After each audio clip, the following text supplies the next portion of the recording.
Mesdames, Messieurs, bonjour, bienvenue dans l'émission Rendez-vous au Zinc de Mistral TV, enregistrée donc au Saint-Paul, au pub au Saint-Paul, à Saint-Paul-les-Romans, qu'on remercie beaucoup d'ailleurs Sébastien qui est à la sono. Ce soir, il y a comme d'habitude un invité fil rouge, Jean-Philippe Desbordes, journaliste d'investigation dans les plus grands médias français, écrivain, et il a des documentaires primés, et il s'est reconverti récemment dans une technique qui va nous expliquer. Ça s'appelle l'aïki-thérapie. Aïku-thérapie, c'est autre chose.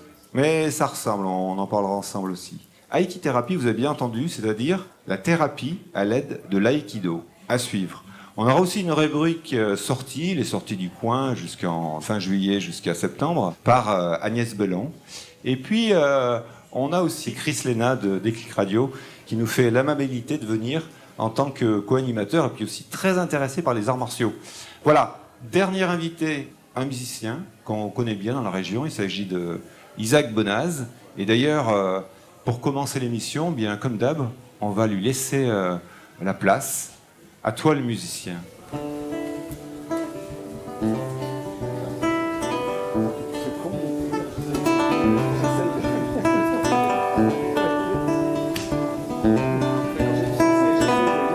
Mon visage s'éclaircit à nouveau sous l'ardeur de ces gouttes d'argent, remplaçant les larmes sur ma peau. Vivre les élans d'un éclat de rire, goûter la douceur d'un sourire.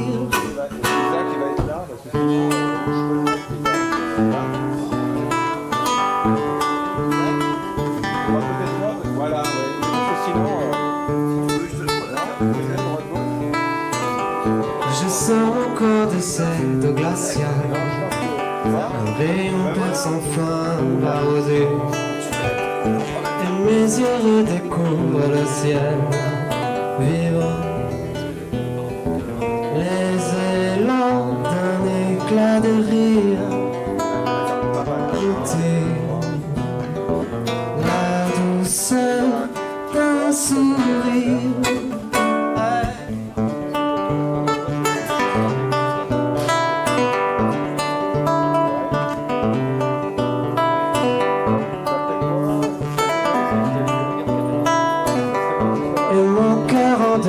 Se transforme, s'éveille à la chaleur d'un baiser.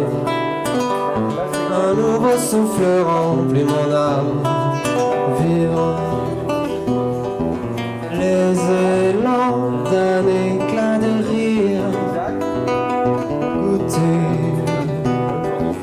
la douceur d'un sourire.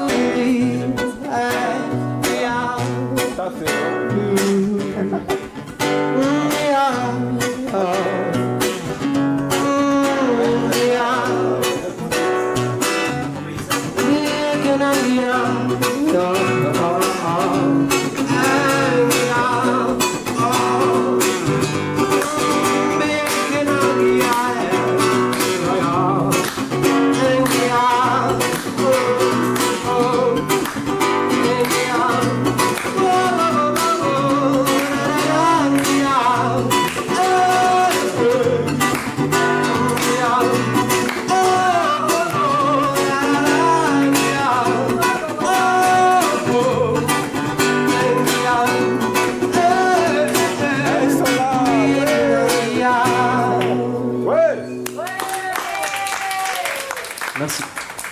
On remercie Isaac Bonaz et on va lui demander de venir sur notre modeste plateau. Enfin, pas si modeste que ça quand même, hein. Il est pas mal, Chris. Des plateaux comme ça, j'en veux bien tous les jours. Voilà, tu vois. Voilà, ce qui est intéressant, c'est un très très bel artiste. Il sait tout faire. Il a un studio, il est ingé son, il est artiste et tout aussi. Un bel artiste. Ça veut dire que tu le trouves beau? Non, un bel artiste. Tu le trouves moche. En talent, Dis donc. en talent et dans l'âme. Parce que dans le talent, mince. C'est aussi une très très belle personnalité. Oui. Voilà, alors Isaac, tu vas démarrer des tournées là? Je suis toute l'année en tournée. Toute l'année en tournée. Et surtout, tu travailles sur le dernier album, le 4e. Ouais, Quatrième album. ce sera un EP, il y aura que 5 titres, un disque prévu pour le mois de décembre, avec pas mal de collaborations avec des artistes que j'aime bien, qui sont autour de moi. Et en puis là, France, à on t'a l'étranger. vu en solo, que normalement tu es en trio aussi. Voilà, normalement Version trio. il y a un batteur et un bassiste avec moi. Ouais. Un artiste comme Isaac, toi qui aussi es musicien, aussi, entre autres, malgré toutes Très tes modestement, casquettes, très modestement musicien. Tu connaissais pas Isaac? Non, je connaissais pas. C'est une découverte. Tu as voyagé beaucoup, semble-t-il. Ouais, j'ai grandi en Afrique centrale, Centrafrique, Congo, Tchad. Et voilà, donc j'ai appris à faire de la musique là-bas, j'avais des groupes et tout ça. Et puis je suis arrivé après mon bac en 2002. J'ai fait mes études et puis je me suis lancé. J'ai un studio, je fais de la musique. Voilà, enfin, voilà. Du coup, depuis 2008 à peu près, 2007-2008. Ce qui m'a étonné en t'écoutant, c'est qu'il n'y ait pas de percussionniste. C'est normal? Parce que naturellement, dans ta musique, moi j'entendais une percussion derrière. Normalement on est on est 3. Il y a un batteur qui fait des percus, au Tchad, enfin dans tout le Sahel, il y a notamment une percussion qui est beaucoup utilisée, c'est la calebasse. C'est une demi-courge, courge Tu vidée, joues avec coupeur de. une clé, une bague sur ton doigt. Et Voilà, une bague, Ouais. voilà. Et donc batterie, calebasse, il y a des sons un peu électroniques et tout. Mais voilà, du coup là, aujourd'hui je suis tout seul. Par contre, tu interpelles notre invité fil rouge. Donc Jean-Philippe, c'est compliqué de te résumer là. C'est difficile. Homme actif. Pourquoi?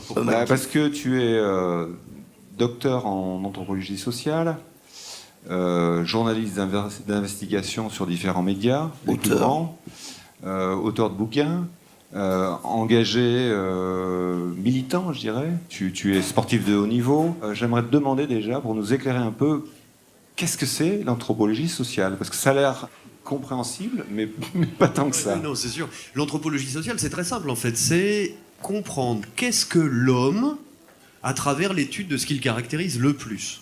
Et ce qu'il caractérise le plus, c'est sa capacité à vivre en famille. Donc l'anthropologie sociale, c'est l'étude des familles. C'est-à-dire quelque chose qui s'exprime partout, depuis toujours, et qui concerne tout le monde. Ma relation à celui qu'on appelle le père, celle qu'on appelle la mère, celle qu'on appelle la tante, l'oncle, etc. Et de ces relations résultent des systèmes qui sont des organisations sociales, qu'on appelle des structures sociales. Et ces structures sociales génèrent elles-mêmes des notions qu'on utilise quotidiennement, par exemple le pouvoir, par exemple l'héritage, par exemple la transmission, par exemple les systèmes de parenté, c'est-à-dire le mariage, endogamie, exogamie. Ce qui caractérise, ce qui fait l'homme en tant qu'homme, c'est sa capacité à choisir une épouse ou un mari en dehors de son cercle restreint de parenté. Donc l'anthropologie sociale étudie tout ça. Est-ce que c'est l'anthropologie qui t'a amené au journalisme ou le journalisme qui t'a amené à l'anthropologie? Non, c'est le journalisme qui m'a amené à l'anthropologie. Moi, j'étais journaliste au départ. En fait, je suis journaliste Ah, mais le départ, ça commence quand? Parce que j'ai l'impression que t'as vécu 1000 ans, toi. Oui, c'est un peu ça. Et, plus que ça en réalité. Non, je rigole. Mais en fait, non, le journalisme, moi, je suis tombé dedans quand j'étais petit, quoi. C'est-à-dire, j'ai eu ma carte de presse à 17 ans et demi. C'est-à-dire quelque chose qui existe très rarement, quoi. Et j'ai eu la chance de. Enfin bon, moi, je voulais être un journaliste comme les autres et je rêvais de Washington Post, du Watergate, enfin des affaires d'État, de toutes ces choses-là, parce que il se trouve qu'à un moment donné de mon existence, j'étais en fin de lycée à cette époque-là, j'étais en terminale, et c'était au moment où il y avait des grandes grèves étudiantes en 1986 contre un projet de loi qui concernait l'éducation nationale. Et il se trouve que le soir, on a été refoulé dans le quartier latin. De Vaquet. Voilà, c'était le projet d'Alain de Vaquet. Et le soir, on a été refoulé dans le quartier latin et sont apparus ce qu'on a appelé les brigades mobiles de Charles Pasqua, qui est décédé récemment, et qui était donc un policier qui conduisait une moto, et puis derrière, il avait un autre policier qui avait un nerf de bœuf, et moi j'ai senti le nerf de bœuf passer juste au-dessus de ma tête. Je me suis retrouvé sous une voiture, donc j'avais 17 ans, enfin 16 ans et demi, quoi. Et on a vu un peu plus loin un gars qui essayait de rentrer chez lui, et on a vu la police, bon voilà, il s'est fait tabasser, il en est mort. Et moi, je me suis dit à ce moment-là, mais alors, lui, c'est moi. Lui, ça aurait pu être moi. Et moi, qui je suis? Bah, moi, à l'époque, j'étais un lycéen, je buvais pas, je fumais pas, je faisais du sport tout le temps, j'étais dans les 5 premiers de la classe, voilà. Et que le simple fait d'aller manifester à Paris fait que je me retrouve à 9h du soir en situation d'être un ennemi public, quoi. Je sais pas comment on peut appeler ça. Enfin, il y a quelque chose qui que je comprenais pas. Et donc, du coup, je me suis dit, mais moi, je veux comprendre. Qu'est-ce qui se passe? Qu'est-ce qui fait qu'à un moment donné, ce qu'on appelle l'État, sans porter de jugement de valeur, mais à un moment donné, ce qui fait ce qu'on appelle l'État va choisir d'envoyer des forces de police contre des jeunes qui font simplement usage d'un droit supposé inaliénable dans notre pays, qui est celui de manifester pacifiquement son opinion. Voilà. Et ça a été le point de départ. Le jeune, à l'époque, c'était peut-être un délit, peut-être? J'en sais rien. Mais j'en sais rien, mais il m'appartient pas de juger ça. Moi, autant que possible, j'ai essayé d'être un jeune homme de 17 ans à l'aise dans ses 17 ans, à 20 ans d'être à l'aise dans mes 20 ans, à 30 ans d'être à l'aise dans mes 30 ans, puis aujourd'hui à l'aise dans mes 45 ans. Donc c'est ça qui t'a poussé à être journaliste? Oui, c'est ça, fondamentalement c'est ça. Bon, et puis ensuite, on a tous des motivations personnelles. Puis il y a eu des opportunités, tu t'es retrouvé... on va dire propulsé, on peut dire ça comme ça? Moi, au départ, j'ai fait toc-toc à la porte des médias locaux. Enfin, je veux dire, comme Mistral TV, par exemple, aujourd'hui. À l'époque, Mistral TV n'existait pas. C'est-à-dire que ce dispositif que vous avez créé était inconcevable il y a 20 ans. Bon, mais il existait quand même des portes d'entrée vers le métier. Et moi, à mon époque, les portes d'entrée, c'était France 3 Régions et c'était Radio France, qui s'appelle aujourd'hui France Bleu. Donc, il y avait des radios locales associatives. Donc, quand j'étais au lycée, je faisais une émission de radio locale avec un ami, Stéphane. On parlait de bande dessinée, de rock français, d'actualité. Bon. Et puis, quand je me suis retrouvé en première année à la fac, à Reims, je passais tous les jours devant les studios de France Bleu. Je trouvais ça magnifique, quoi. Des beaux studios, d'une grande radio, une vraie radio. Donc, j'ai fait toc-toc. Je suis allé voir, j'ai dit écoutez, j'ai demandé à voir le directeur, j'ai dit bonjour monsieur, voilà, j'avais 17 ans, je savais pas bien trop ce que j'allais faire dans la vie, mais je me dis le journalisme, la radio, tout ça, ça m'intéresse quoi. Est-ce que vous auriez pas une petite place pour moi? Donc il m'a dit écoutez, je sais pas, laissez une lettre et un CV et on vous rappellera. Et il se trouve qu'il m'a rappelé 2 mois plus tard en me disant est-ce que le sport ça vous intéresse? C'est à quoi j'ai répondu pensez-vous, je ne vis que pour ça puisque je passais mon temps à faire du sport. Et il m'explique que l'un des journalistes spécialisés dans les sports de sa radio locale allait être muté dans une autre radio locale du réseau de France Bleu. Et donc il avait besoin de quelqu'un, c'est-à-dire un tâcheron, un stagiaire, enfin un jeune, quoi, pour faire le boulot, quoi. Et donc j'y suis allé, j'ai rien demandé, et je me suis très bien entendu avec le gars qui partait, qui s'appelle Olivier Gatti, qui maintenant est en Alsace, il existe toujours, heureusement. Et Olivier m'a tout appris en 15 jours. Et en partant, il me dit écoute, voilà, je vois bien que ce métier t'intéresse, il me semble que t'es fait pour la course. Donc il m'explique qu'il est correspondant à Reims de tout un ensemble de journaux pour le sport. Parce qu'à Reims, comme à Valence, il y avait des grandes équipes de sport. Enfin, le Stade de Reims, le Reims Basket Club, etc. etc. Et qu'il était correspondant pour l'AFP, donc l'agence France Presse, l'ACP, l'agence centrale de presse, qui n'existe plus aujourd'hui, Ouest France, l'Est Républicain, enfin une dizaine de journaux comme ça. Et il me dit, écoute, le mieux, c'est, tu veux nager, vas-y, nage. Et donc il m'a tout refilé, ces piges, et je me suis retrouvé comme ça, en situation, si vous voulez. Donc tu commences par le sport, et au fil de la vie, j'ai l'impression quand même que petit à petit, tu as fait des reportages de plus en plus pointus sur des sujets explosifs, et c'est de là qu'est né ton militantisme. Militantisme, non. Moi, j'ai toujours dit, je suis un... Ton engagement. Non, mais un journaliste engagé en journalisme. Voilà. Non, mais c'est pas la même chose. C'est vaste. Pas la même chose. Oui, mais en journalisme, ça veut dire quoi? C'est-à-dire que, pour répondre à ta question... Un humaniste, pardon. Oui, mais moi, au départ, j'ai dit, je veux être un journaliste d'investigation. C'est-à-dire faire ce qu'on appelle du porte-micro. Enfin, aller interviewer les ministres, c'est super intéressant, mais moi, c'est pas mon truc. Ce qui m'intéresse, moi, c'est de voir un peu ce qui se cache derrière la surface des choses. Voilà, il y a des tas de choses, mais ça, c'est parce que j'ai été élevé dans le mensonge. J'ai grandi avec des gens qui m'ont menti pendant toute mon enfance. Il y a de quoi faire. Voilà. Il y a de quoi faire derrière. Oui, bon, voilà. Donc, j'ai commencé par être un journaliste comme les autres. J'ai commencé par les sports, et puis après j'ai été journaliste généraliste, j'ai présenté les infos à la radio pendant plusieurs années, le matin, etc. Et puis, quand je me suis retrouvé intégré à Radio France, comme on dit, j'ai commencé à faire des enquêtes sur des trucs, les sectes, des histoires d'argent dans les cliniques en l'occurrence, etc. Et comme j'étais à Orléans, qui est une région très particulière avec la Sologne, etc., j'ai commencé à découvrir des choses sur des camps d'entraînement, des choses comme ça. Il y avait beaucoup de paramilitaires à l'époque et je me suis retrouvé à lever un lièvre, comme on dit.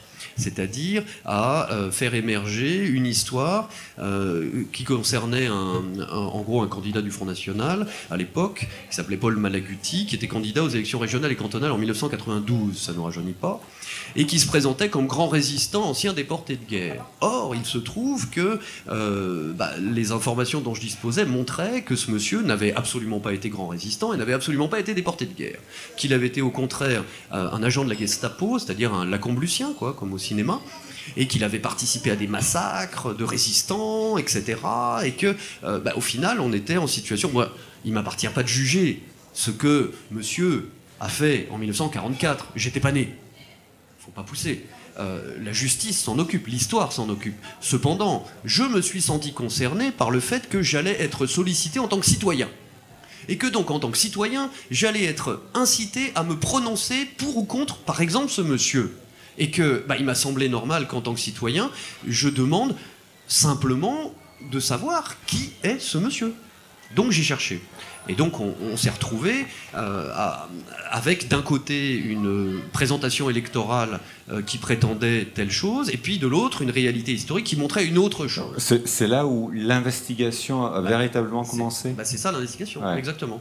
Voilà, donc moi j'étais à la radio, je suis allé voir mon patron, je lui ai dit voilà l'histoire, les élections sont dans 3 mois, il faut quand même qu'on raconte ça. Il m'a dit oh là là, il m'a envoyé voir Yvan Levaille à l'époque qui était directeur de la rédaction, directeur de l'info à Radio France, donc je suis allé voir Yvan Levaille, je lui ai raconté l'histoire et Yvan Levaille me regarde et me dit écoute fils, tu comprends que nous sommes une radio d'État et qu'il n'est pas dans nos attributions de contrecarrer la stratégie du président Mitterrand qui consiste à valoriser l'extrême droite pour faire obstacle au RPR chiracien, stratégie reprise depuis par les différents partis de droite, puisque ça sert à ça.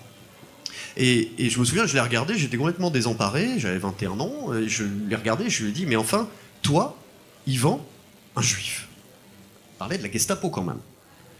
Je suis sorti de la Maison Ronde, je me suis retrouvé au café d'à côté qui s'appelle Les Ondes. Je suis descendu, j'ai demandé un jeton téléphonique, puisqu'à l'époque il y avait encore des cabines téléphoniques, et j'ai appelé le Canard enchaîné. Je leur ai dit écoutez, voilà, je suis tombé sur Claude Angéli, donc qui était rédacteur en chef à l'époque, qui m'a passé au téléphone un confrère qui est resté un ami, qui s'appelle Jean-François Julliard. On s'est vu dans un café, je lui ai montré mes éléments, il m'a dit bon écoute, viens avec moi, et donc je me suis retrouvé au Canard enchaîné, et on a publié l'histoire avec tambour et trompette la semaine d'après, dans le Canard enchaîné, un mercredi, genre un ex-agent de la Gestapo, tête de liste Front National en région centre, ça a fait une campagne de presse nationale, moi j'ai eu 2-3 ennuis, enfin des coups de fusil à pompe dans ma voiture, etc., des menaces diverses et variées, bon bref, la vie normale. La routine.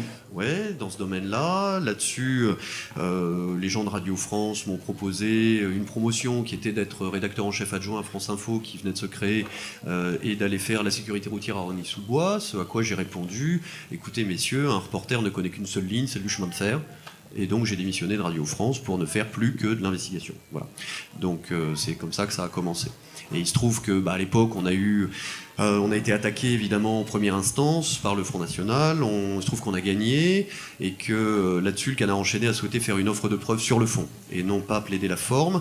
Et donc j'ai été mandaté par le journal pour faire le tour de tous les réseaux de résistance existants pour trouver des preuves et des témoins capables de venir témoigner au procès. Donc on a trouvé des preuves et des témoins qui sont venus témoigner au procès, ce qui fait qu'on a gagné en première instance, en appel et en cassation. Et je me suis retrouvé à l'origine d'une avancée du droit de la presse. Mais j'aimerais bien qu'on en vienne un peu sur le thème de cette émission, qui est l'équithérapie. Oui, alors j'allais y venir, mais que peut-être, si tu es d'accord, tu nous refasses un petit bout de chanson.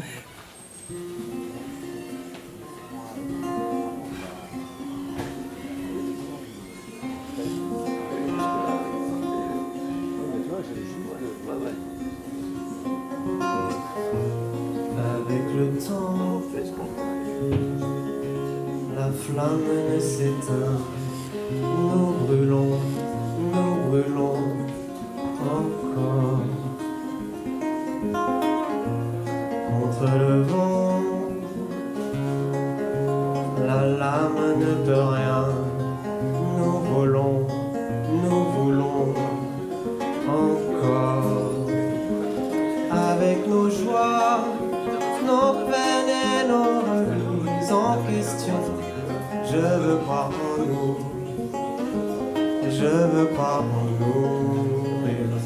Avec nos joies, nos peines et nos remises en question. Je veux croire en nous, je veux croire en nous. Face à la vie, nous luttons ensemble, côte à côte, corps à corps, unis.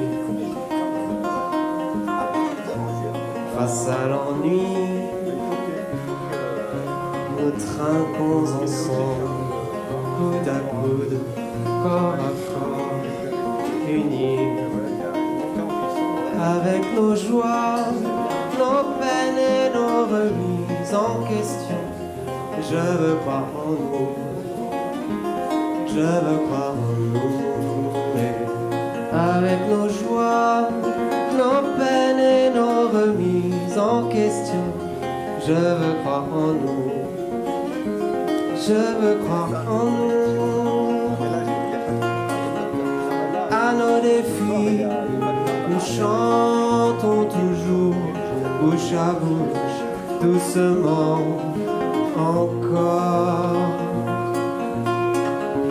À nos envies, nous faisons l'amour, peau à peau, tendrement encore.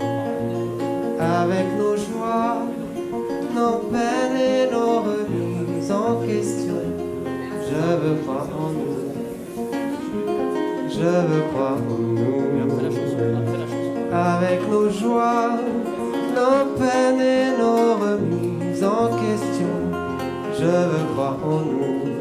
Ah, je veux croire en nous.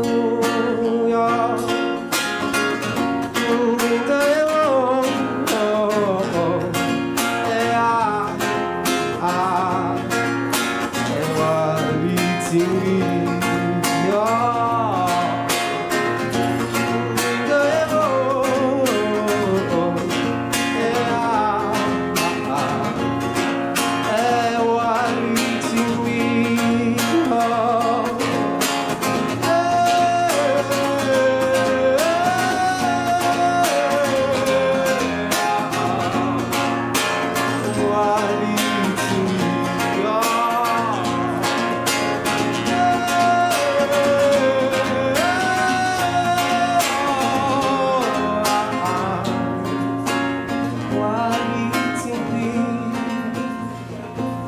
Avec nos joies, nos peines et nos remises en question, je veux croire en nous, je veux croire en nous.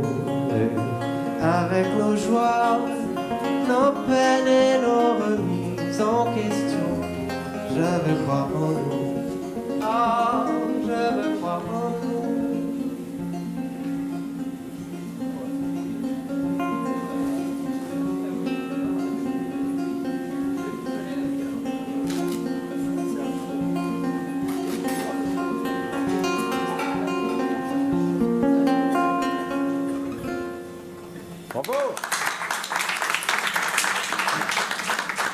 Donc on est avec Jean-Philippe Desbordes, on revient à notre invité fil rouge. On a entendu parler l'anthropologue social, on a entendu parler le journaliste, et monsieur vit la vie à 100 à l'heure, donc il est aussi auteur. Il a fait quelques bouquins.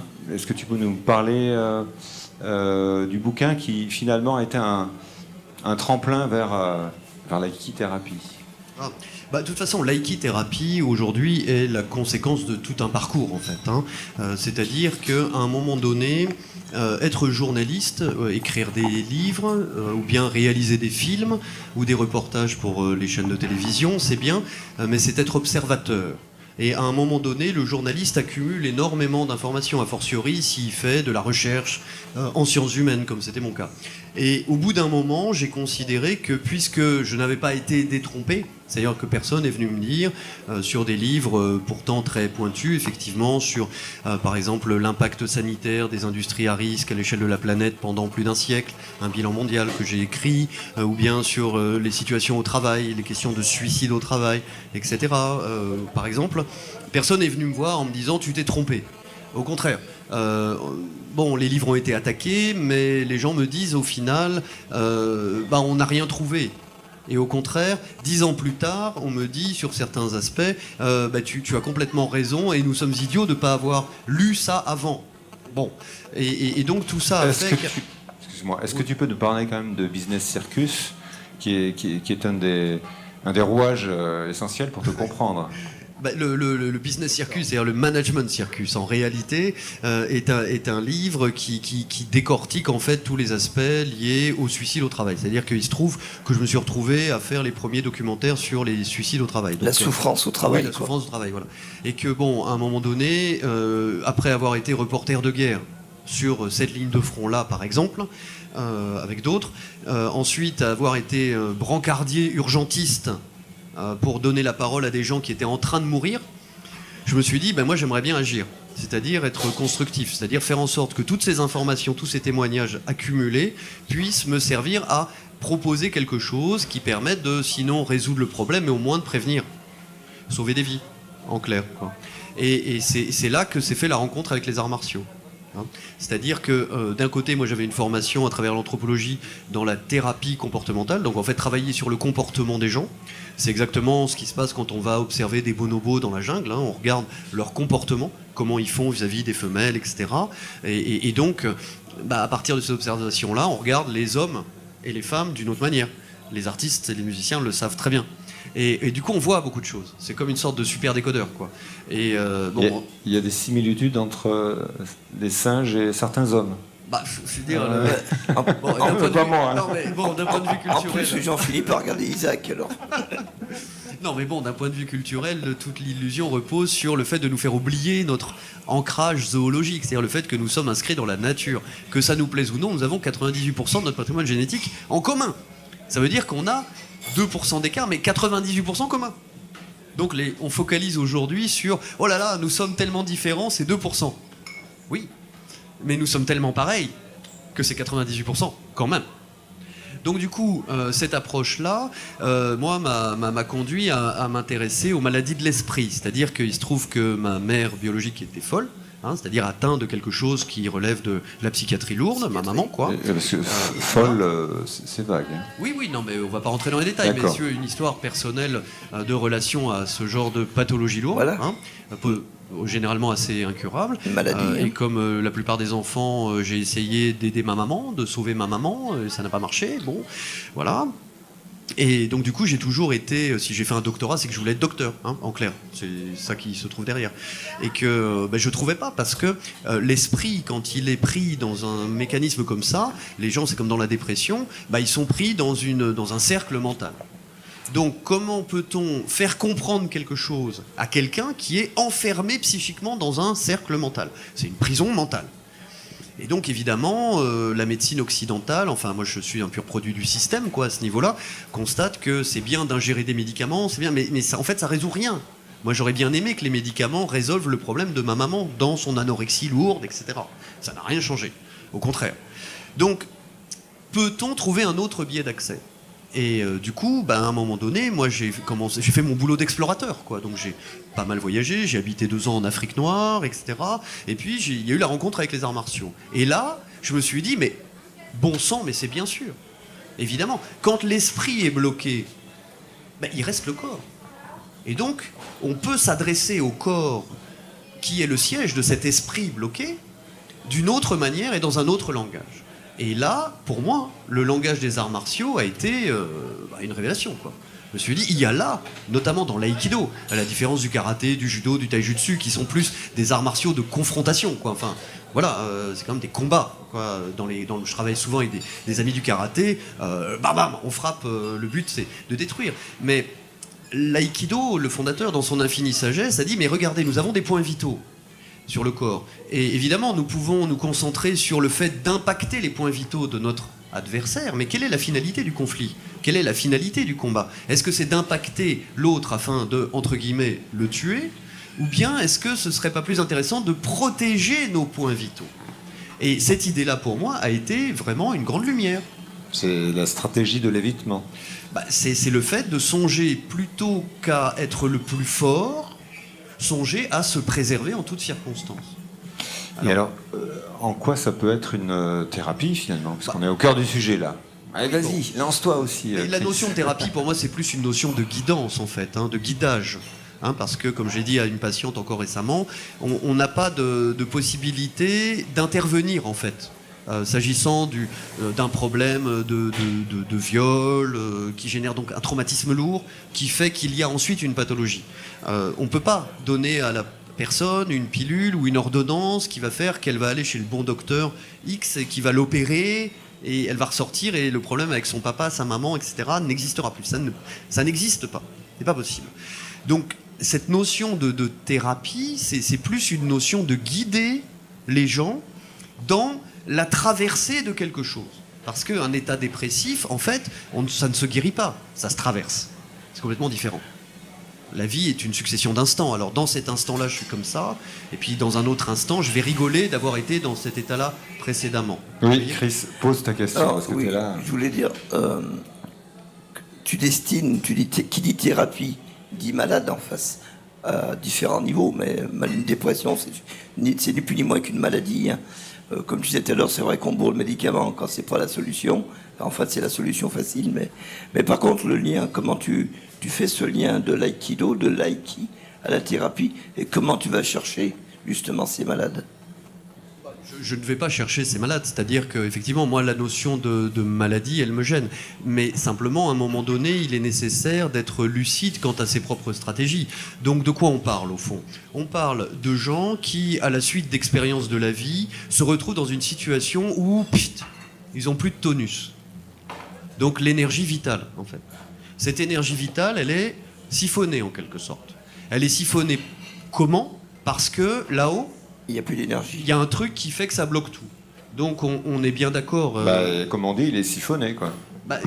On est bien d'accord sur le fait qu'il s'agit d'un cercle vicieux qui se trouve dans la tête et qui va impacter le corps dans ses fonctions vitales.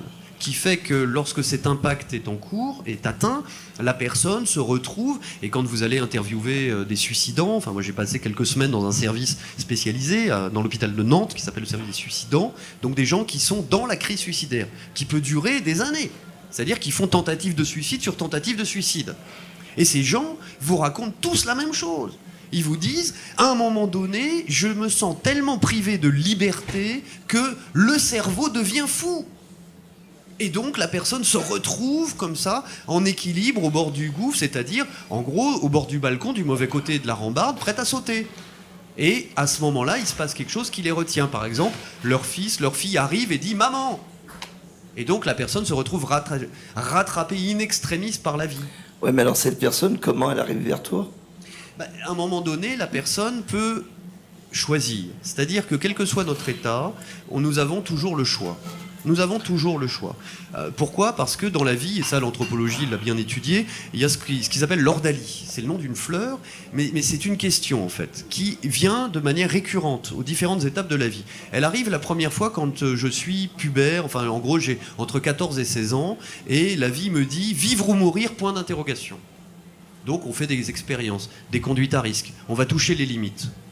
Et puis ensuite, la vie me dit plus tard, vivre ou mourir, point d'interrogation. T'en es où dans ta vie d'aujourd'hui par rapport à ce que tu voulais faire de ta vie? Et puis plus tard, c'est la crise du moitié de la vie, enfin comme on dit, c'est plus une question. C'est vivre ou mourir, point. Faut choisir. Parce que y a les addictions qui se sont développées dans certains cas. L'alcool, la drogue, le tabac, etc. Il y a la relation, à la désillusion, l'amertume de la vie adulte, quoi. On rêvait, on se rêvait comme si, et finalement on est comme ça. On pensait ceci, et finalement on se voit comme ça. Donc le retour au réel. Et dans ce retour au réel, la vie, à un moment donné, nous dit, choisis. Et j'ai la possibilité de choisir, quel que soit mon état. Et donc, à un moment donné, je peux choisir de prendre conscience du fait qu'il est possible de restructurer mon énergie vitale. C'est-à-dire que ce qui fait que je suis par terre, c'est pas papa, maman, Pierre-Paul Jacques. Tout ça, c'est une histoire qu'on se raconte. Il y a une réalité à côté de ça. Cette réalité, c'est l'impact somatique. Donc Jean-Philippe, l'aïki-thérapie se pratique où? Se pratique plutôt comment, en fait? Parce qu'un malade, il sent qu'il est dépressif, il a envie de s'en sortir, parce que ça aussi c'est important, il faut avoir envie de s'en sortir, il faut donner un petit peu cette énergie-là. Par contre, il va faire toc-toc un psychanalyste, toc-toc, un thérapeute, mais comment il va faire toc-toc à l'aïki-thérapie? C'est vrai que l'aïki-thérapie est une discipline que j'ai conçue en quelque sorte en relation avec mes maîtres d'aïkido, quoi, notamment à Paris, Christian Tissier, etc. En leur disant, il y a là effectivement des choses qui peuvent être utiles aux gens. Ils m'ont dit, oui, c'est sûr, mais nous, on n'a pas le disque dur pour le faire, donc vas-y, fais-le. Donc, on a commencé à développer ça. J'ai ouvert une consultation. Il y a un site qui existe avec un email. Mais c'est vrai que contact, la question comment est très intéressante. Hein. Oui, C'est-à-dire que c'est comment ça se pratique. Parce que moi, j'ai une vision de l'aïkido. Ça, c'est l'aïkido. Un coup de sabre pour un dépressif. Hein. Oui. Oui. Est-ce que tu utilises le mouvement, l'évitement, ou alors est-ce que tu travailles plutôt La respiration. La respiration, oui. C'est-à-dire que moi, je fais les choses dans le cadre de protocoles qui sont relativement courts, qui durent 8 à 10 séances, sur une thématique précise qu'on définit ensemble. Mais derrière cette thématique, il y a le seul horizon qui, moi, m'intéresse, me concerne en fait, c'est cette énergie vitale.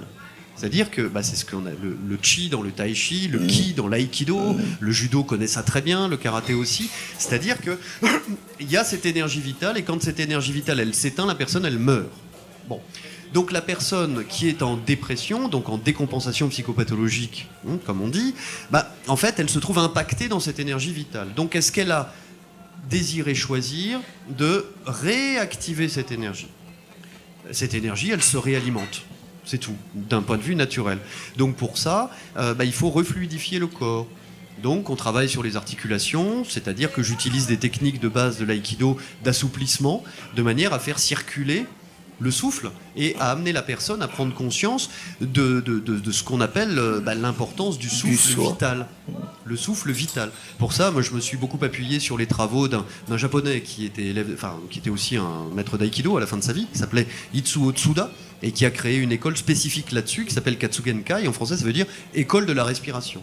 C'est-à-dire un dojo dans lequel l'intégralité des situations martiales sont appréhendées à travers la gestion de ma respiration. Comment moi je gère cette respiration. Et je te prie, est-ce que ton aïki-thérapie a un lien avec l'aïki-thérapie que propose la Fédération française d'aïkido? Mais la Fédération française d'aïkido ne propose pas d'aïki-thérapie. Ils font l'aïki-thérapie pour les handicapés. Alors tout ça, pour les handicapés, ils ont mis un programme en place. Oui. C'est pour ça que j'ai choisi ce terme générique, c'est-à-dire que pour le moment, ce qu'on appelle aïki-thérapie, c'est-à-dire l'utilisation de techniques de base de l'aïkido au service du mieux-être, concerne l'aïki taizo, donc la gymnastique de l'aïkido, donc c'est pour des gens qui ont 50, 60 ans, qui ont envie de retrouver une mobilité corporelle parce qu'ils n'ont pas fait de sport pendant 30 ans, etc., etc. Donc ça, c'est de l'aïki taizo, c'est la gymnastique de l'aïkido. Ensuite, il y a l'aïki zen, donc Aikido Zen, qui lui concerne des gens. Il y a un travail formidable qui est fait en ce moment à Montélimar par maître Lou Von Fook, qui est un sensei qui a 80 ans cette année et qui accueille des personnes à mobilité réduite, voire très réduite. Et moi, je l'ai vu, pour l'avoir suivi, parce que c'est un ami très proche, avoir permis à une dame en fauteuil roulant, quasiment intégralement paralysée, à travers ces exercices d'assouplissement que nous pratiquons nous à chaque entraînement, lui permettre de recouvrer la possibilité d'utiliser sa pince de préhension et donc la mobilité de sa main pour boire un café toute seule. Et alors cette dame, c'était pour elle mais absolument merveilleux. Tout ça parce que le corps, on le sent bien quand on est impacté par le stress par exemple, ça coince les cervicales, etc. etc. Donc il faut faire fluidifier ça me fait penser à un vieux maître qui avait dit à quelqu'un lève-toi et marche. Est-ce que c'est du même ordre? Le message christique, il a un sens quand même. Enfin, je veux dire, il est clair et ça, c'est ce que nos collègues de la médecine de prescription. La force de l'esprit. Oui, c'est-à-dire que la médecine ici repose depuis la préhistoire sur l'idée d'ingérer quelque chose pour aller mieux. Mais c'est pas la seule médecine qui existe au monde. La médecine orientale, elle travaille d'une autre manière, quoi. Et ce message christique de lève-toi et marche, en fait, exprime quand même une évidence que la médecine de prescription commence à comprendre. C'est que si on donne une béquille à quelqu'un, certes, la personne va pouvoir s'appuyer sur la béquille. Mais si cette personne n'a pas fait le choix conscient de marcher d'elle-même, elle va tomber. On lui enlève sa béquille, elle retombe. Donc, le seul choix que je puisse faire, c'est le choix de me lever et de marcher. C'est-à-dire de me prendre en main. C'est Bon. du même ordre que les besoins fécaux, primaires, intestinaux. Ça se passe dans le ventre. La fameuse foi soulèverait bien des montagnes. Bah, c'est la réalité. Oui, bien sûr. Bien sûr, bien sûr. D'ailleurs, Bien sûr. sur Parce ces que- belles paroles, Agnès Bellon est venue nous rejoindre. On va faire un break. On va parler de sortie, de culture, de sortie. Et on va te laisser la parole parce que tu vas nous briefer depuis mi-juillet jusqu'à mi-septembre carrément. Pardon. Presque 2 mois, pendant 3 mois. 3 mois, puisqu'on se retrouve qu'à partir du mois de septembre. Déjà, je vais commencer par le festival du Lac aux Étoiles, qui va débuter du 3 au 23 juillet. Du lac aux étoiles. Oui, Lac aux Étoiles, à Étoiles et Beauvallon. Il se passe plein de trucs, on sait rien. Et c'est gratuit. Du 3 et 4 juillet, c'est à Beauvallon. Et après, ça se passe à Étoiles. Après, il va y avoir le Festival de Valence qui débute. Le festival, t'es au festival toi le 11, non? Festival de Le Valence. Festival Off de Valence. Ouais, Oui. c'est ni le off ni le in, c'est encore. C'est quoi? Non, C'est dans la ruelle? Dans c'est quel les niveau? boulevards. Non, c'est le C'est les champ de boulevards. Mars. C'est pas un caniveau, c'est le champ de Mars, mais c'est nulle part en fait dans les prog. Si, si, Voilà. il y a C'est il y a nulle part, un mais flyer. là, c'est quoi? C'est vrai. Je comprends rien, c'est nulle Bon, bah, part, ça veut super. dire quoi? Ouais, non, c'est pas dans le festival, dans le programme du in, ni dans celui du off officiel, mais c'est quand même sur le champ de Mars le 11 juillet. Donc En juillet, Isaac. Donc l'arrivée du Tour de France le 19 juillet avec un concert avec Benabar. Le 20 juillet, départ du Tour de France de Bourg-de-Péage, à 2 pas d'ici. Le même jour, le 20 juillet, le Cinéphile, c'est un festival gratuit qui va se dérouler jusqu'à mi-juillet. Une péniche qui va s'arrêter au port de l'Éveil-Pervière et qui va remonter jusqu'à Lyon, voire un peu plus haut que Lyon. ça c'est une super, j'y suis allé une fois il y a 2-3 ans, c'est des super soirées. Ah, C'est c'est vraiment magnifique. très beau. C'est un événement régional ou Non, national? non, Ils non, vont. c'est jusqu'à Lyon, donc ça commence à Valence et ça se termine D'accord. Régional. ouais. Rhône-Alpes. Rhône-Alpes. Un Rhône-Drôme. Et donc il y a un concert et après des petits courts-métrages. Et c'est une très belle soirée. Par contre, des fois, il risque de faire un petit peu frais. Nous avons au mois d'août le concert de la chorale du Delta de Colline Serrault qui va venir dans la Drôme pendant tout l'été, comme chaque année. Ça débute le 7 juillet à Taulignan, ça termine le 9 août à Chaumérac et elle sera à Valence le 2 août pour un concert entièrement gratuit également. Il faut mieux arriver de bonne heure parce que l'église à ce moment-là est bondée et c'est vraiment super. Après le 5 août, nous avons le festival Rock on de Loul qui se trouve à la Motte Chalancon et c'est le 21e édition. L'année dernière, ils ont dit que c'était terminé, mais finalement, ils recommencent. Du 17 au 19 septembre, The Festival à Marsanne. On s'y prend un peu en avance, mais il vaut mieux parce que généralement, il y a énormément de monde. Oui. Surtout, ne pas oublier donc le festival de Valence. Oui. Voilà. Avec Anne Silla qui va venir, avec Charlie Lécouture, avec Zebda et bien d'autres artistes. Et Isaac Bonaz, qui est nulle part. Hein. J'ai bien compris, c'est ça. Les vendredis de Grane aussi, qui va se dérouler jusqu'au mois d'août, fin août, dans nos régions, jusqu'au 28 août, avec Orla par exemple. En ce moment, qui a débuté ce soir, le festival d'Aglo de Montélimar jusqu'au 28 juillet. Ce soir, je rappelle pour les téléspectateurs, Oui, nous sommes c'est le 1er juillet. 1er juillet. À ne pas louper, les fêtes nocturnes du Château de Griand du 26 juillet au 22 août avec Quand le diable s'en mêle d'après Georges Feydeau. Nous avons également la Cité de l'Espace qui a débarqué à Étoiles et c'est jusqu'au 31 juillet. Et là où il y a Isaac, c'est Valence Boulevard en fête. Et il y a Ben bien voilà, un petit- je suis quelque Voilà, Ah, c'est quand même prévu. C'est quand même officiel. c'est officiel. Je croyais que tu allais t'installer comme ça, paf. Ah Avec non, ta non, guitare, c'est ouais. sérieux. Hein. Ah, c'est c'est sérieux, ça. mais c'est juste qu'il n'y avait pas. Non, on sera en trio. Il y a une bonne Gros sono, truc, gros la truc. lumière, il y a tout. Il y a un concert et après nous, il y a un groupe de gospel à 22h, je crois. Je n'ai pas Voilà. la programmation. Donc non, c'est sérieux, mais c'est juste qu'en fait, ils s'y sont pris tard pour la com et du coup, ça n'était pas inclus dans les flyers. Ah, mais en fait, ils en d'accord. ont fait, hein, donc c'est top. Le festival de Bac en Drôme des Collines également, à Saint-Donat-sur-la-Basse, du 18 au 26 juillet. Ne pas louper le Master de pétanque à Romans, le 17 juillet. Et du temps que j'y suis, un petit clin d'œil quand même à Isaac, parce qu'il a ses CD. Sur son site internet, vous pouvez aller... Il a une discographie et vous pouvez lui les acheter. Il a fait 2 ventes déjà à quelqu'un qui ne connaissait pas. Je n'ai que Isaac Désert et puis Immortel et Isaac Immortel. Donc il y en a un troisième qui s'appelle À nos envies. Et en fait, donc ils sont disponibles sur internet, mais pour ceux qui sont pas très internet, qui sont dans la région, ils sont à Cultura au plateau des couleurs. Tous Ou les alors trois. à Discard. Et à Discard pour ceux qui sont en roman, et à la librairie du Grillet pour ceux qui sont à Tournon. Voilà. Moi, je vous souhaite à tous de passer un très bon été, juillet-août. Sortez, profitez, il y a plein de choses à faire. Merci Agnès, on te suit.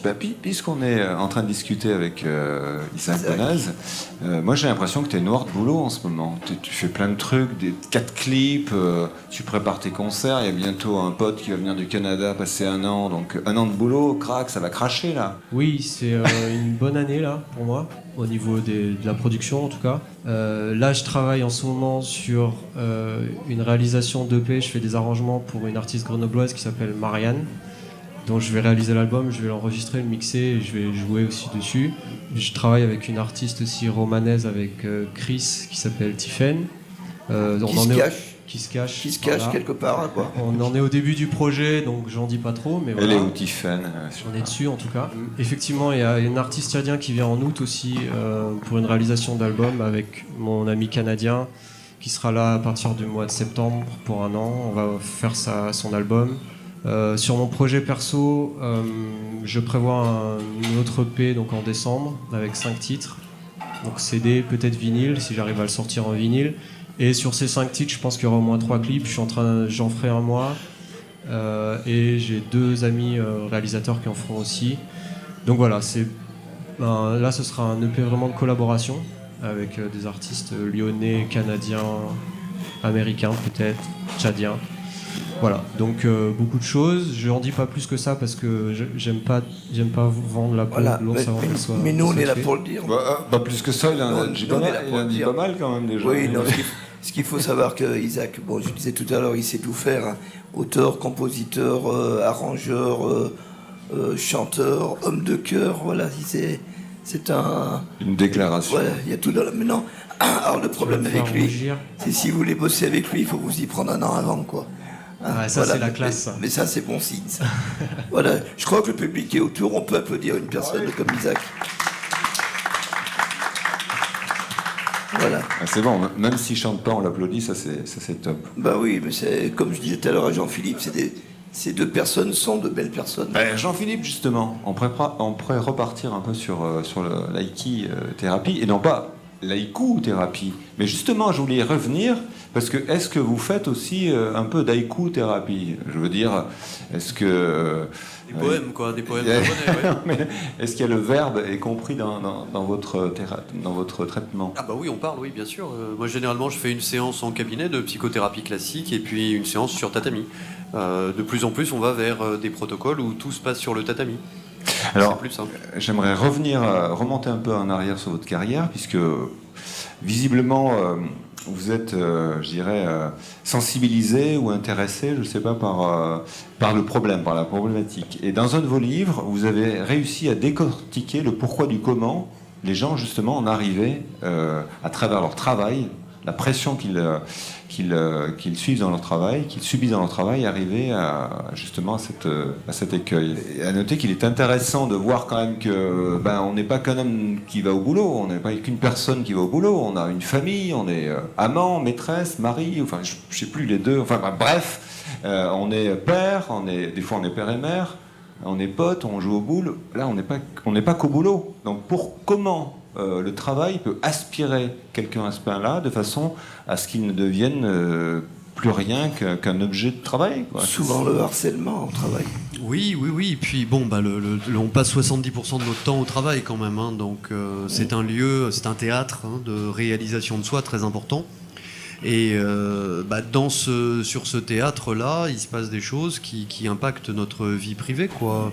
C'est très clair, c'est l'histoire du contremaître maltraité qui rentre et qui commet des violences conjugales. Ça peut aller comme ça. Alors, qu'est-ce qui fait que dans le cadre du travail, on peut en arriver à commettre le geste ultime ? Bon, ça évidemment, c'est beaucoup plus complexe. En 2009, la Cour de cassation a pris un arrêt sur cette question à propos du harcèlement stratégique, c'est-à-dire disant, voilà, si je résume la pensée du législateur, que dans certains cas, le système dans lequel on est peut, parce qu'il appuie toujours sur la même faille, faire qu'une personne va se retrouver, en gros, à se suicider, quoi. Alors, quand on regarde ça de très près, on s'aperçoit que ceux qui se suicident, se sont suicidés, paix à leur âme, sont toujours des gens très investis dans leur travail. Des gens qui avaient une grande représentation symbolique de soi à l'intérieur du travail. Et donc, ils ont été confrontés à des désillusions. Ils sont revenus du mythe de l'entreprise des années 60. La manipulation. Voilà, donc, forme de manipulation. Voilà. Donc, le harcèlement, la violence, la manipulation, tout ça forme un cocktail qui, au bout d'un moment, parce que nous avons tendance peut-être à surinvestir aussi le travail. C'est-à-dire que dans un grand nombre de cas de gens qui se sont suicidés, par exemple chez France Télécom, ou chez EDF, cas dramatique, c'était à chaque fois des gens qui étaient très investis dans leur entreprise et qui, à un moment donné, se retrouvent confrontés à un phénomène d'usure. C'est cette notion d'usure qui m'a amené à l'aïkithérapie en réalité. C'est parce qu'on voit bien, et nos amis du judo ont très bien modélisé ça pour le coup, que dans le cas de la relation au stress, donc à la violence, au départ il y a violence, donc paf, il y a une tension qui se crée chez l'individu qui va créer en fait un positionnement par rapport à une ligne de force. Donc il y a du stress, je réagis au stress par du contre-stress en quelque sorte, mais tout le monde est dans le stress. Bon. Et donc on va être dans cette ligne de force, donc en tension, comme on dit, pendant un temps certain, mais qui de toute façon est un temps déterminé. Et à un moment donné, par l'usure, parce que ça dure, c'est la durabilité comme on dit aujourd'hui, parce que ça dure, si la personne n'est pas convenablement soutenu à la maison, par exemple, dans le cadre d'un foyer qui l'entoure, qui le comprend, si cette personne elle est dans une relation conflictuelle, parce que, comme on dit, on a nos schémas aussi, nos traumatismes qui travaillent. Donc si cette personne elle est en porte-à-faux chez elle, qu'elle est en porte-à-faux dans sa vie affective, qu'elle est arrivée au bout de ses comportements de fuite, donc adultère, etc., et que les addictions ne provoquent plus l'effet bénéfique escompté, là à un moment donné, piouf, il y a un machin qui pète et zap, ça c'est la spirale descendante. Ouais. Voilà. Tu disais, Jean-Philippe, que ça dure.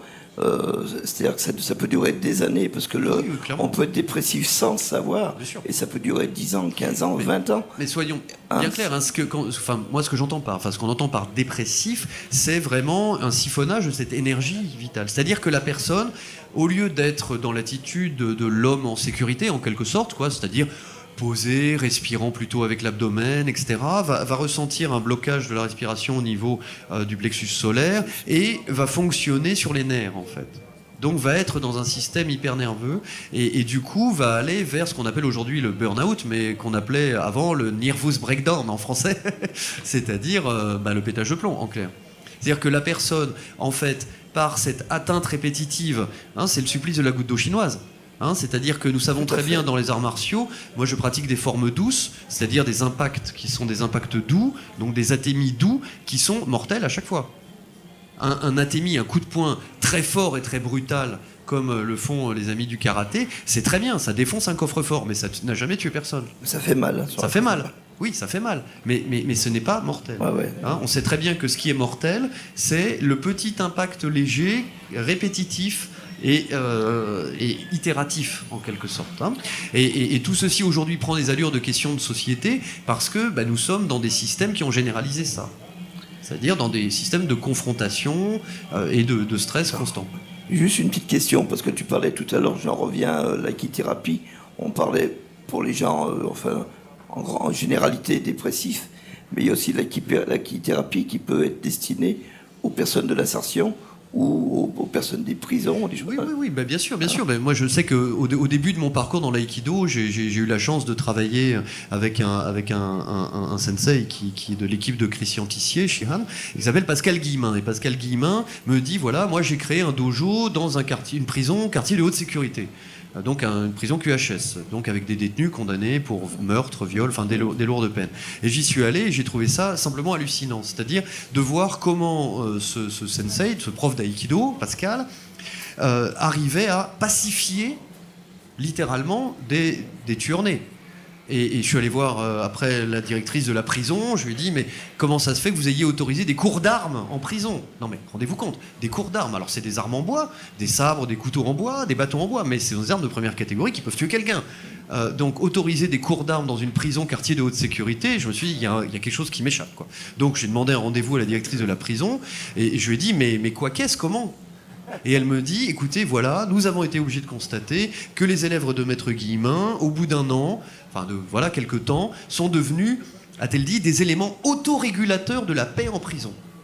Rendez-vous compte, des éléments autorégulateurs, c'est-à-dire des gens pacifiés à la fois avec eux-mêmes, à la fois avec le monde carcéral qui est un monde ultra violent, enfin indescriptiblement violent, et avec la situation d'être enfermé quotidiennement. Alors là, je dis alléluia. Enfin, je veux dire, c'est quelque chose d'extraordinaire. Et donc, moi, je suis allé travailler avec Pascal en disant forme-moi parce que je ferai ça plus tard. Et donc aujourd'hui, effectivement, moi, je fais ça avec des mineurs de la sauvegarde de l'enfance et de l'adolescence, là, dont le siège est à Valence. Voilà, avec le CER, donc du dispositif territorial Sud, donc à Puy-Giron. Nous avons là des adolescents qui ont une quinzaine d'années, qui sont condamnés. Enfin, c'est un service gardien, une alternative à la prison, en clair, quoi, et que je reçois toutes les semaines dans le cadre de cette Aiki-thérapie. Donc on appelle ça, on fait un atelier maîtrise de soi pour leur apprendre, à travers un travail au couteau, avec des armes réelles, etc., à canaliser leur stress et à retrouver le contrôle d'eux-mêmes, ne serait-ce que pour pacifier leurs relations avec leurs éducateurs. Alors, pour la dernière partie de l'émission, vous êtes consultant en entreprise aussi, donc c'est encore une autre casquette, mais toujours en rapport avec l'aïkido. Donc j'aimerais que vous nous parliez de votre société, donc oneshot.com, qui fait appel à des nouveaux outils RH en fait. Hein. C'est-à-dire que, en fait, moi j'ai une matière première, c'est comme quand j'ai toujours considéré que j'ai une matière première qu'on peut décliner dans différents champs. C'est-à-dire que cette démarche de proposer des choses qui permettent un mieux-être, de manière soit curative, soit préventive. Vis-à-vis de cas individuels, donc un homme, une femme en souffrance, si je peux faire quelque chose qui l'aide, franchement, tant mieux. Ensuite, des adolescents. Moi, je suis du côté de la vie. Donc, voir une jeunesse brisée avec un ado de 15 ans qui a plus de rêve, qui voit tout en noir, qui ne pense qu'à une seule chose, c'est faire la guerre avec la RATP, la SNCF, la société tout entière. Si moi, modestement, je peux lui dire, écoute, bonhomme, moi, la rue, je connais, j'ai connu ça quand j'avais 17 ans, ok, mais il y a un autre chemin.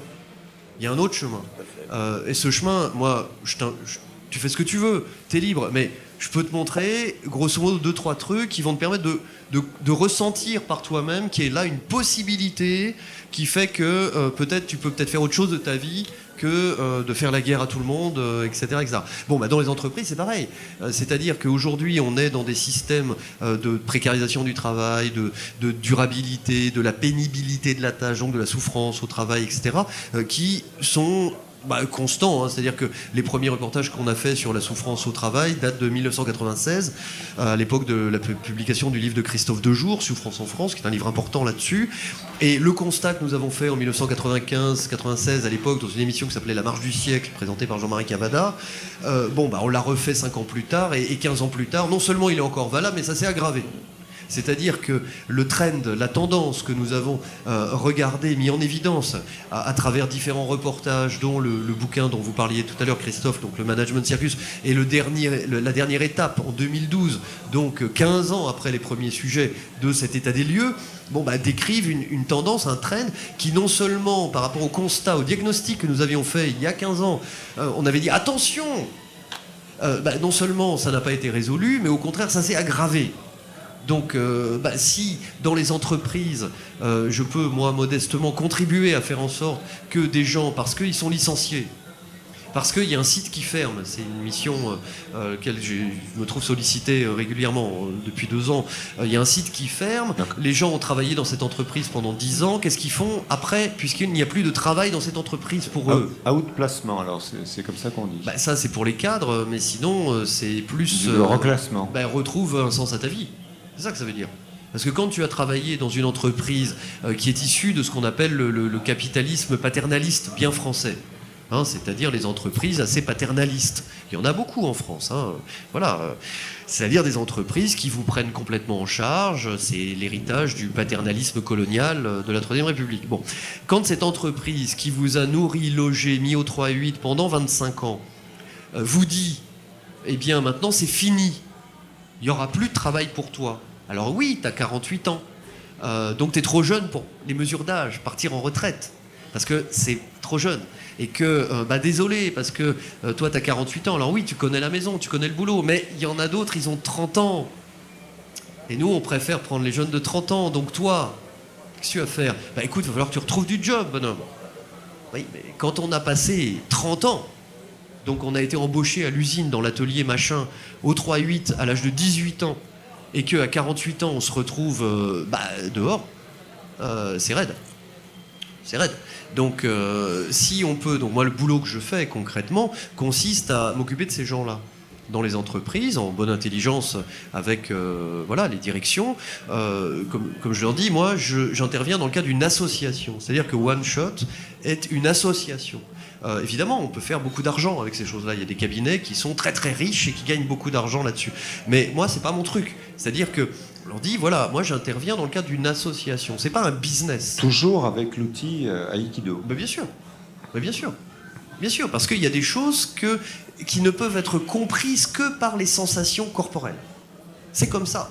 C'est-à-dire que quand on dit, je me souviens dans une usine bien de chez nous, etc., une situation de grève qui avait duré avec un conflit très dur, etc., et puis à un moment donné, les gens, il faut quand même qu'ils acceptent que maintenant c'est terminé, il va falloir passer à autre chose. Donc soit ils brûlent l'usine et ils se retrouvent en prison, je résume, mais c'est à peu près ça, soit ils acceptent la réalité et on passe à autre chose. Donc moi, mon boulot, ça a été de contribuer à leur faire accepter la réalité. Ça veut dire quoi ? Ça veut dire leur faire comprendre que face à un rapport de force, il y a plusieurs attitudes possibles. Mais on peut disserter là-dessus pendant 3 heures. Avec un geste d'aïkido, il suffit d'un geste en fait, pour faire comprendre sur une saisie à 2 mains que, regarde, en fonction de comment tu m'attrapes et comment tu réagis par rapport à la poussée, tu veux voir exactement toute ta stratégie de vie. Alors, c'est pas moi qui l'invente. Et moi, j'ai rien de génial. C'est simplement l'aïkido qui est comme ça. Après le chemin des arts martiaux est surtout une voie mentale aussi. Oui, bien sûr. C'est surtout mental, quoi. Mais oui, puisque cette façon de communiquer, ce langage du corps, je te touche, il se passe quelque chose. Évidemment, on se dit, pourquoi il me touche ? Alors on peut, etc., etc. Mais simplement, il y a une sensation. Si je te pousse, il se passe quelque chose. Le cerveau peut essayer de mettre des mots pendant 3 heures, ça va lui prendre 3 jours. Simplement, la personne, instantanément, elle comprend le sens de ce geste-là. Elle comprend s'il est agressif, s'il est amical, etc., etc., etc. Donc c'est vrai que j'utilise ces outils-là, à la fois pour des gens qui sont des ouvriers de base, mais aussi pour des cadres, voire des cadres importants, parce que nous sommes tous dans une situation de négociation, en fait. Hein, et là, je vois au plan universitaire, j'ai reçu un monsieur qui travaille pour Harvard University, donc une grande université américaine, anglo-américaine, qui lui travaille sur la négociation, et il me dit, mais c'est très très intéressant cette approche, parce que ça nous alimente notre réflexion pour mieux négocier, parce qu'en fait, on parle de conflit, on parle de maladie, donc de thérapie, mais en fait non, c'est une négociation que nous faisons. Une négociation entre moi et le reste du monde, ou entre le reste du monde et moi.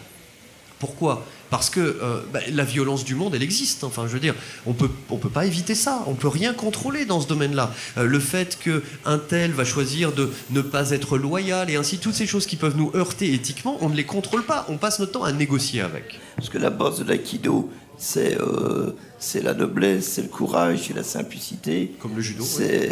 La base de l'aïkido, c'est ça. Hein. Donc c'est vrai, la voie des arts martiaux est effective à tous les moments de la vie pour tout le monde, quoi. Bien sûr, parce que les arts martiaux nous proposent des valeurs qui nous indiquent un chemin invisible en quelque sorte, mais bien réel, qui est une conduite de vie. C'est tout. Et donc j'ai le choix de respecter cette conduite de vie ou de pas la respecter. Mais de fait, depuis leur création, il y a quand même plusieurs millénaires de ça maintenant. Hein, c'est-à-dire depuis le début de l'âge du fer, il y a des gars qui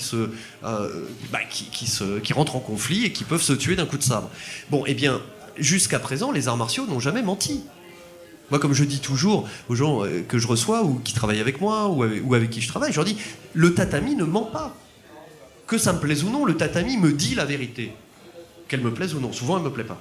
Elle me dit, tu vois, Jean-Philippe, là-dessus, t'es à côté de la plaque. Alors, tout dépend de ma capacité à accueillir, accepter et reconnaître de bonne loi ce que le tatami me dit. C'est tout. Mais si j'accepte ça, c'est-à-dire la leçon du judo, quoi. Sois souple.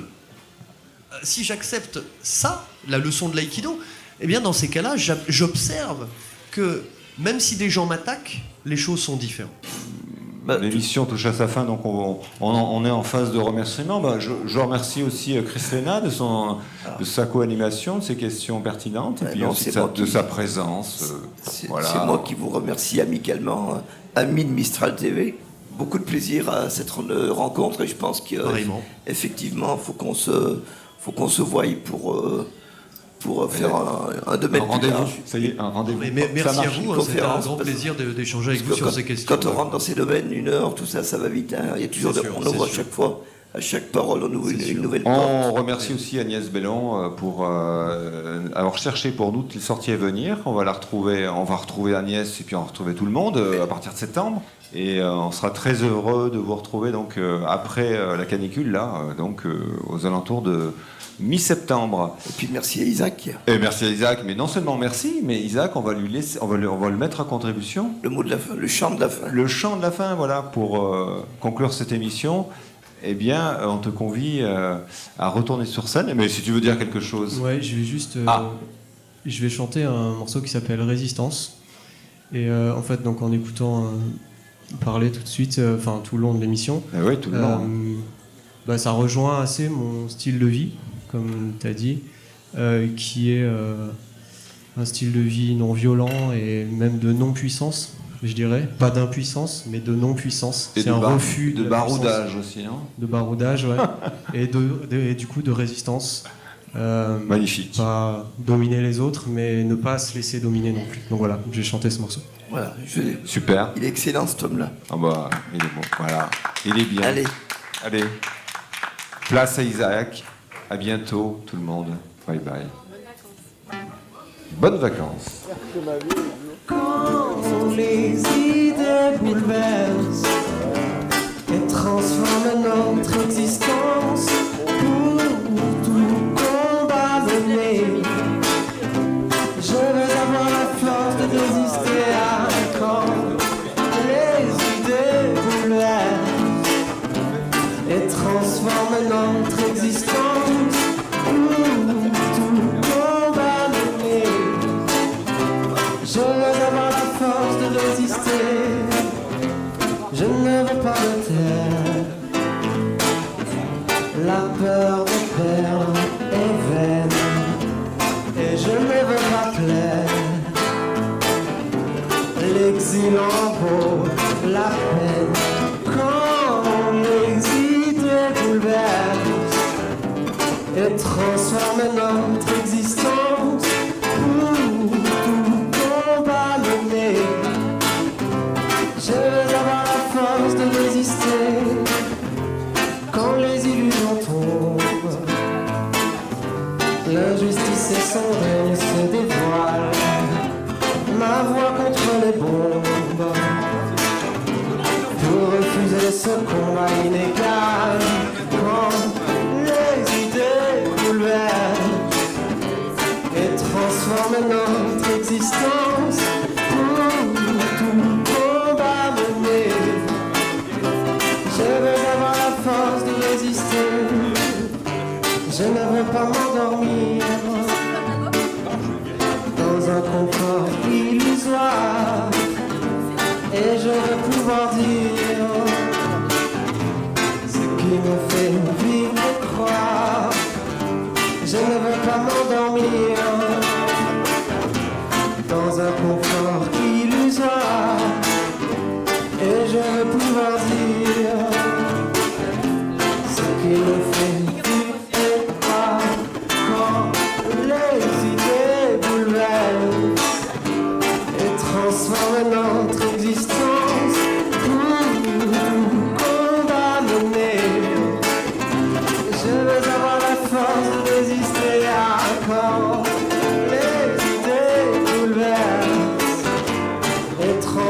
de notre existence, où tout on va mener. Je veux avoir la force de résister.